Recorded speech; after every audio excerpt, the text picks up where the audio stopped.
बच्चे के बाद तो तेरा ही राज होगा ना? हाँ, अरे मुस्तकबिल के शहंशाह की माँ तू ही तो है। तुम्हारे इस कमरे में, इस घर में अब कुछ भी नहीं रहा है, तो जो भी था मैं अपने बेटे के साथ दफन करके आ गई हूँ।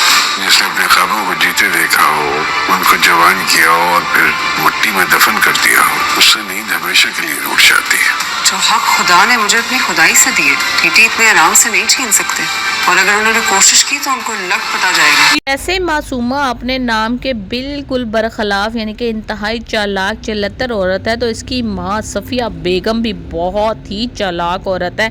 आखिर ये पता चल रहा है कि किस औरत की ब्रॉटअप है इस लड़की में जो इसने इतना बड़ा धोखा दिया है रेहाम को।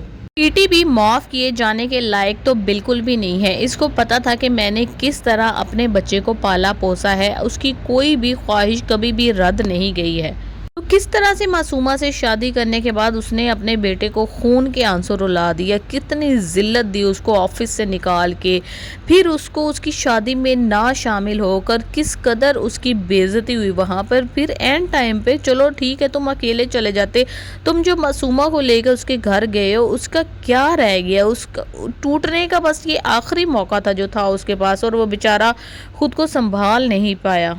जिस माँ का एक ही बेटा हो, सारी ज़िंदगी उसने उसी के बारे में ख्वाब देखे, वो बेटा भी मर जाए तो वो माँ कहाँ ज़िंदा रह सकती है?